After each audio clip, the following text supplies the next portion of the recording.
Hi students, welcome to my channel learn with Revathi. നമുക്കിന്ന് KTET എക്സാമുമായി ബന്ധപ്പെട്ട് സൈക്കോളജിയിൽ ഒരു പ്രധാനപ്പെട്ട ഒരു മനഃശാസ്ത്രജ്ഞൻ്റെ തിയറി നോക്കാം. കോൾബർഗ്. കേറ്ററ്റ് 1 ബേസ് ചെയ്തിട്ട് കോൾബർഗ്, കേറ്ററ്റ് 1 ആയിക്കോട്ടെ 2 ആയിക്കോട്ടെ, കോൾബർഗ് എന്ന് പറയുന്ന മനഃശാസ്ത്രജ്ഞനെ കുറിച്ചിട്ട് നമ്മൾ അത്യാവശ്യം കാര്യങ്ങളെല്ലാം അറിഞ്ഞു വെക്കണം. പരീക്ഷയ്ക്ക് ആവശ്യമായ എന്തെല്ലാം കാര്യങ്ങളാണ് അറിഞ്ഞിരിക്കേണ്ടത്. ഇന്ന് നമ്മൾ പ്രധാനമായി അദ്ദേഹത്തിൻ്റെ തിയറിയാണ് നോക്കുന്നത്. തിയറിയിൽ നിന്ന് ഒരുപാട് ക്വസ്റ്റ്യൻസ്, വൺ വേർഡ്സ് ചോദിക്കാറുണ്ട് എപ്പോഴാണ് കേറ്ററ്റിന്. ഓക്കെ, അപ്പോൾ കോൾബർഗിൻ്റെ ഒരു സിദ്ധാന്തം അല്ലെങ്കിൽ ധാർമ്മിക വളർച്ചയെ 3 പ്രധാന തലങ്ങളായിട്ട് അദ്ദേഹം ധാർമ്മിക വളർച്ചയെ 3 പ്രധാന തലങ്ങളായിട്ടാണ് തരംതിരിച്ചിരിക്കുന്നത്. ഏതൊക്കെയാണ് തലങ്ങളെന്ന് പറയുന്നത്? പൂർവ്വ യാഥാസ്ഥിതിക സദാചാരഘട്ടം, യാഥാസ്ഥിതിക സദാചാരഘട്ടം, അതുപോലെ തന്നെ യാഥാസ്ഥിതികാനന്തര സദാചാരഘട്ടം എന്നീ 3 തലങ്ങളായിട്ടാണ് അദ്ദേഹം തിരിച്ചിരിക്കുന്നത്. അപ്പോൾ പൂർവ്വ യാഥാസ്ഥിതിക സദാചാരഘട്ടം, യാഥാസ്ഥിതിക സദാചാരഘട്ടം, യാഥാസ്ഥിതികാനന്തര സദാചാരഘട്ടം എന്നിങ്ങനെ 3 സ്റ്റേജസ് അല്ലെങ്കിൽ 3 തലങ്ങൾ, 3 ലെവൽസ് ആയിട്ട് അദ്ദേഹം ധാർമ്മിക വളർച്ചയെ തരംതിരിച്ചിരിക്കുന്നു. ഇതിനെ വീണ്ടും അദ്ദേഹം പല വിങ്ങുകളായിട്ട് തിരിച്ചേക്കുവാണ്. എന്ന് വെച്ച് കഴിഞ്ഞാൽ ആദ്യത്തെ ആ ഒരു ലെവലിനെ വീണ്ടും 2ആയി തിരിച്ചിരിക്കുന്നു, രണ്ടാമത്തെ ലെവലിനെ വീണ്ടും 2ആയി തരംതിരിച്ചിരിക്കുന്നു, അതുപോലെ മൂന്നാമത്തെ ലെവലിനെയും 2ആയിട്ട് തരംതിരിച്ചേക്കാണ്. അപ്പം ആദ്യത്തെ ലെവൽ നമുക്കറിയാം, പൂർവ്വ യാഥാസ്ഥിതിക സദാചാരഘട്ടം എന്നതാണ് ആദ്യത്തെ ലെവല്. അതിനെ A-B എന്ന് നമുക്ക് തിരിക്കാം. 2 വിങ്ങായിട്ട് അദ്ദേഹം അതിനെ ഓരോ സ്റ്റേജിനെയും ഓരോ ലെവലിനെയും 2 വിങ്ങായിട്ട് തിരിച്ചിട്ടുണ്ട്. അപ്പോൾ ആദ്യത്തെ പൂർവ്വ യാഥാസ്ഥിതിക സദാചാരഘട്ടത്തിൻ്റെ 2 വിങ്ങിൽ ആദ്യത്തേതാണ് ശിക്ഷയും അനുസരണയും, രണ്ടാമത്തേതാണ് പ്രായോഗികമായ ആപേക്ഷികത്വം എന്ന് പറയുന്നത്. അപ്പോൾ ആദ്യത്തെ ആ ഒരു സ്റ്റേജിൽ 2 ഘട്ടങ്ങളാണുള്ളത്, ശിക്ഷയും അനുസരണയും അതുപോലെ തന്നെ പ്രായോഗികമായ ആപേക്ഷികത്വം. ഇവ രണ്ടുമാണ് ആദ്യത്തെ സ്റ്റേജിലെ 2 വിങ്ങുകൾ എന്ന് പറയുന്നത്. ഇനി ഇതൊക്കെ നമുക്ക് വളരെ സിമ്പിളായിട്ട് പഠിക്കാം. ടെക്സ്റ്റ് ബുക്കിൽ വളരെ വലുതായിട്ടായിരിക്കും കിടക്കുന്നത്. ഈ ഒരു ക്ലാസ്സിൽ നമ്മളെല്ലാം സിംപ്ലിഫൈ ആയിട്ടാണ് പഠിക്കുന്നത്. അപ്പോൾ ആദ്യത്തെ പൂർവ്വ യാഥാസ്ഥിതിക സദാചാരഘട്ടം എന്ന ലെവലിൽ 2 വിങ്ങുകളാണുള്ളത്. അതിൽ ആദ്യത്തേതാണ് ശിക്ഷയും അനുസരണയും. ഇവിടെ എന്താണ് ഉദ്ദേശിക്കുന്നത്?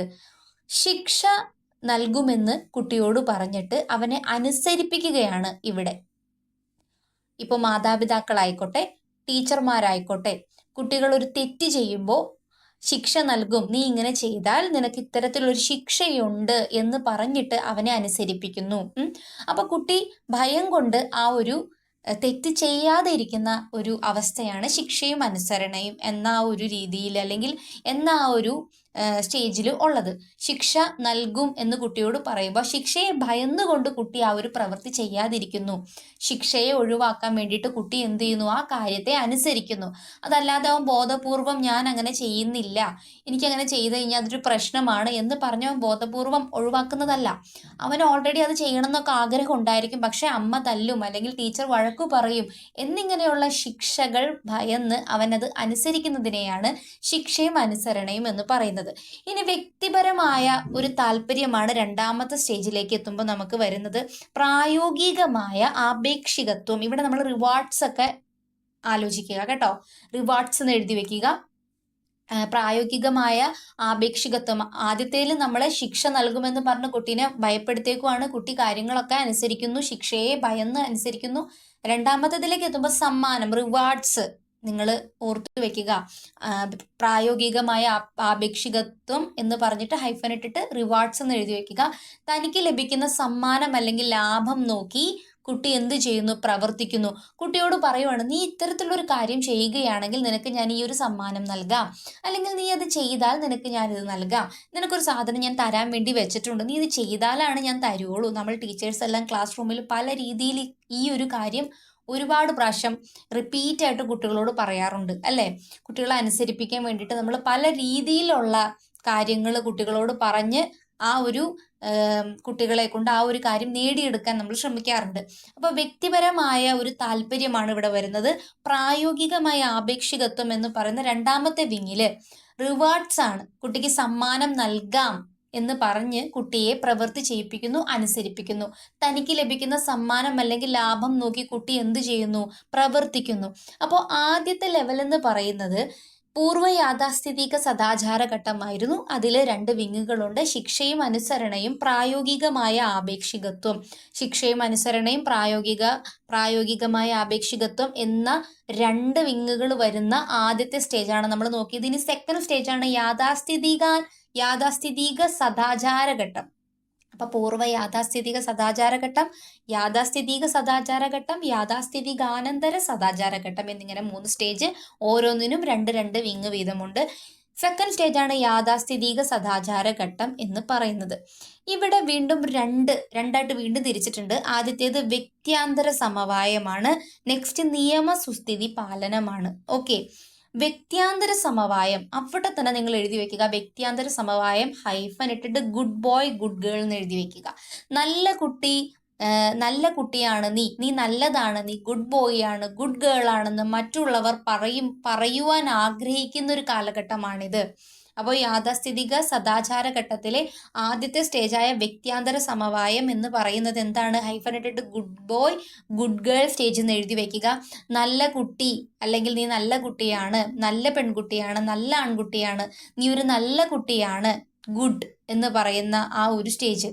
മറ്റുള്ളവര് അത്തരത്തിലുള്ളൊരു അംഗീകാരം ലഭിക്കണം അല്ലെങ്കിൽ അംഗീകാരം നൽകണം എന്ന് കുട്ടി ആഗ്രഹിക്കുന്ന ഒരു സ്റ്റേജാണ് ഇത്, രണ്ടാമത്തെ സ്റ്റേജിലെ ആദ്യത്തെ വിങ് എന്ന് പറയുന്നത്. ഇനി സെക്കൻഡ് നിയമസുസ്ഥിതി പാലനം, the social order maintaining orientation. എന്താണ്? അപ്പോൾ ദ സോഷ്യൽ ഓർഡേഴ്സ് മെയിൻറ്റെയിനിങ് ആണ്. സോഷ്യലി ഉള്ള ഓർഡേഴ്സുകളെല്ലാം നമ്മൾ എന്ത് ചെയ്യുന്നു? അനുസരിക്കുന്നു, നമ്മൾ മെയിൻറ്റെയിൻ ചെയ്ത് കൊണ്ടുപോകുന്നു. നിയമവും ക്രമവുമാണ് ഇവിടെ ഉദ്ദേശിക്കുന്നത്. നല്ല കുട്ടി എന്ന് പറയാൻ ആഗ്രഹിക്കുന്ന കുട്ടി പിന്നീട് ആഗ്രഹിക്കുന്നത് എന്താണ്? പിന്നീട് ചെയ്യാൻ ആഗ്രഹിക്കുന്ന നിയമത്തിന്റെ ക്രമവുമാണ്.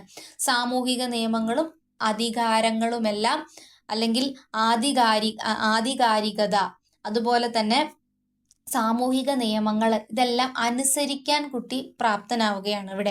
ഇവിടെ ഈ ഒരു സ്ഥലത്ത് ഇതുപോലൊരു നിയമമുണ്ട്, അപ്പം ഞാനത് അനുസരിക്കണം, അല്ലെങ്കിൽ ഇത്തരത്തിലുള്ള കാര്യങ്ങളൊക്കെയാണ് ഇവിടെ നിർദ്ദേശിച്ചേക്കുന്നത്, അത് അനുസരിക്കേണ്ട ബാധ്യസ്ഥനാണ് ഞാൻ എന്നൊരു ചിന്തയിലേക്ക് കുട്ടി എത്തുന്നതാണ് നിയമസുസ്ഥിതി പാലനം എന്ന ഘട്ടത്തിൽ. അപ്പോൾ ആദ്യത്തെ ഘട്ടത്തിലെ 2 സ്റ്റേജ് പറഞ്ഞു, രണ്ടാമത്തെ ഘട്ടത്തിലെ 2 സ്റ്റേജ് പറഞ്ഞു. ഇനി മൂന്നാമത്തെ ഘട്ടമാണ് യാഥാസ്ഥിതികാനന്തര സദാചാര ഘട്ടം. അതിൽ വീണ്ടും 2 സ്റ്റേജുകളായിട്ട് 2 തലങ്ങളായിട്ട് വരുന്നുണ്ട്. അതിൽ ആദ്യത്തേതാണ് ഏത്? സാമൂഹിക വ്യവസ്ഥാ പാലനം. 2 സാർവത്രിക സദാചാര പാലന തത്വം. അപ്പൊ സാമൂഹിക വ്യവസ്ഥാ പാലനം എന്ന് പറഞ്ഞു കഴിഞ്ഞാൽ ഒരു സോഷ്യൽ കോൺട്രാക്റ്റ് ആണ്. സാമൂഹ്യ നന്മയ്ക്ക് വേണ്ടിയിട്ട് കുട്ടി എന്ത് ചെയ്യാണ്? പ്രവർത്തിക്കുകയാണ്. നിയമങ്ങൾ മാറ്റം വരുത്താവുന്നതാണ്, പൊതു നന്മയാണ് പ്രധാനം എന്ന് കുട്ടി വിശ്വസിക്കുന്ന ഒരു തലമാണ് സാമൂഹിക വ്യവസ്ഥാ പാലനം.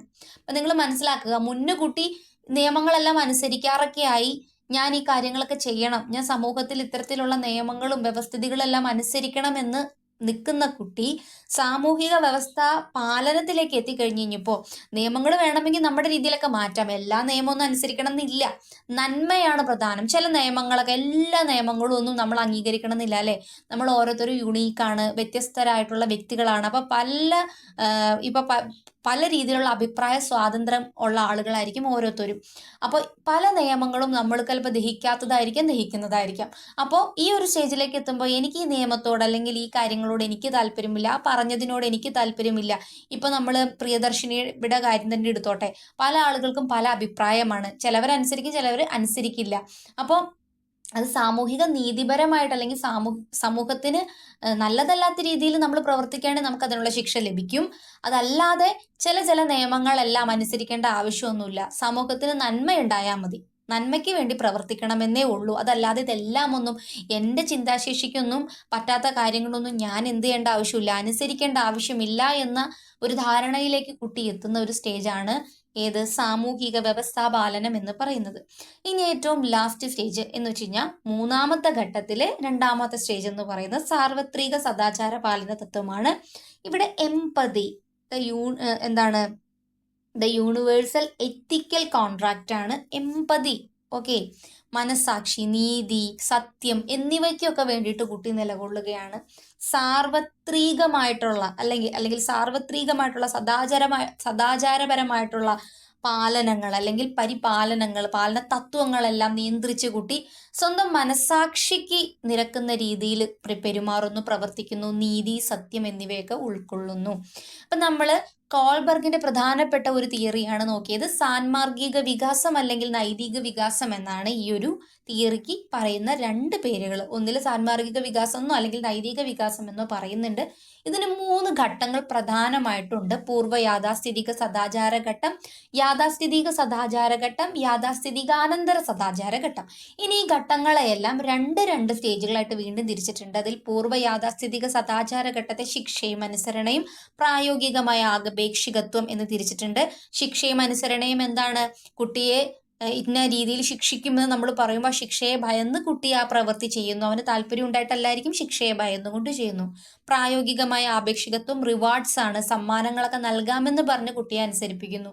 ഇനി നെക്സ്റ്റ് സ്റ്റേജിലേക്ക് വരുമ്പോൾ യാഥാസ്ഥിതിക സദാചാര ഘട്ടത്തിലെ വ്യക്തിയാന്തര സമവായം, ഗുഡ് ബോയ് ഗുഡ് ഗേൾ എന്ന് പറയാൻ ആഗ്രഹിക്കുന്ന സ്റ്റേജ്. ഇനി നിയമസുസ്ഥിതി പാലനം എന്ന സെക്കൻഡ് സ്റ്റേജിൽ, ആ രണ്ടാമത്തെ ഘട്ടത്തിലെ സെക്കൻഡ് സ്റ്റേജിൽ സോഷ്യൽ ഓർഡേഴ്സ് എല്ലാം കുട്ടി മെയിൻറ്റെയിൻ ചെയ്തു പോകുന്ന ഒരു ഘട്ടമാണ് വരുന്നത്. ഇനി ലാസ്റ്റ് ഘട്ടമായിട്ടുള്ള യാഥാസ്ഥിതികാനന്തര സദാചാര ഘട്ടത്തിൽ സാമൂഹിക വ്യവസ്ഥാ പാലനമാണ് ആദ്യത്തെ സ്റ്റേജ് എന്ന് പറയുന്നത്. ഇവിടെ ഒരു സോഷ്യൽ കോൺട്രാക്ട്, സാമൂഹ്യ നന്മയ്ക്ക് വേണ്ടിയിട്ട് നന്മ ലക്ഷ്യമിട്ടാൽ മതി. നിയമങ്ങൾക്കൊക്കെ വേണമെങ്കിൽ മാറ്റമൊക്കെ വരുത്താം. എല്ലാം ഒന്നും എനിക്ക് അനുസരിക്കേണ്ട ആവശ്യമൊന്നുമില്ല, സാമൂഹ്യ നന്മയ്ക്ക് വേണ്ടിയിട്ട് ഞാൻ നിലകൊള്ളും എന്ന് കരുതി എൻ്റെ മനസാക്ഷിക്ക് നിരക്കാത്ത രീതിയിലുള്ള സാധനങ്ങളൊന്നും ഞാൻ അനുസരിക്കില്ല എന്നൊരു രീതിയിലേക്ക് കുട്ടി എത്തുന്ന ഒരു സ്റ്റേജ്. ലാസ്റ്റ് ഘട്ടത്തിലെ രണ്ടാമത്തെ സ്റ്റേജ് എന്ന് പറയുന്നത് സാർവത്രിക സദാചാര പാലനതത്വം. ഇവിടെയാണ് കുട്ടി മനസാക്ഷിക്ക് ഉതകുന്ന രീതിയിൽ നീതിന്യായ വ്യവസ്ഥയെ അംഗീകരിച്ച് സത്യത്തിനും നീതിക്കൊക്കെ വേണ്ടിയിട്ട് നിലകൊള്ളുന്നത്. ദ യൂണിവേഴ്സൽ എത്തിക്കൽ കോൺട്രാക്റ്റ് ആണ് ഇവിടെ വരുന്നത്. എമ്പതിയാണ് ഇവിടെ പ്രധാനമായിട്ടും ഉണ്ടാകുന്നത്. അപ്പം നമ്മൾ ഇന്നത്തെ ഒരു ക്ലാസ്സിൽ കോൾബർഗിന്റെ തിയറിയാണ് നോക്കിയത്. നിങ്ങൾക്ക് ക്ലാസ് ഒക്കെ യൂസ്ഫുൾ ആവുകയാണെങ്കിൽ ഒന്ന് കമൻ്റൊക്കെ ഇടണം കേട്ടോ. ചിലപ്പോൾ വളരെ കുറവ് കുട്ടികളായിരിക്കും ക്ലാസ് കാണുന്നത്. എല്ലാ കുട്ടികളും തന്നെ എല്ലാ ക്ലാസ്സും കാണണമെന്നൊന്നുമില്ല. എൻ്റെ പുതിയൊരു ചാനലാണ്. അപ്പോൾ നിങ്ങൾക്ക് ക്ലാസ് ഒക്കെ എങ്ങനെയുണ്ട്, അല്ലെങ്കിൽ നല്ലതാണോ, ഇഷ്ടപ്പെടുന്നുണ്ടോ, യൂസ്ഫുൾ ആണോ, ഇതൊക്കെ ഒന്ന് കമൻറ്റ് ചെയ്ത്, ഒരാളാണെങ്കിൽ ഒരാൾ കമൻറ്റ് ചെയ്ത് അറിയിക്കുക. യൂസ്ഫുൾ ആണെങ്കിൽ ലൈക്ക് ചെയ്യുക, ഷെയർ ചെയ്യുക, സബ്സ്ക്രൈബ് ചെയ്യുക. അപ്പോൾ നമ്മൾ സിലബസ് വൈസിലാണ് ക്ലാസ്സുകൾ പോകുന്നത്. അപ്പോൾ ഇതും സിലബസ് വൈസിലാണ് പോയേക്കുന്നത്. ഇത് കേട്ടിട്ട് സിലബസ് വൈസിലാണ് ഓരോ ക്ലാസ് നമ്മൾ പോകുന്നത്. അപ്പോൾ ഇന്നത്തെ ക്ലാസ്സിൽ കോൾബർഗിന്റെ തിയറിയാണ് നോക്കിയത്. മറ്റൊരു ക്ലാസ്സുമായിട്ട് നമുക്ക് വീണ്ടും കാണാം. താങ്ക്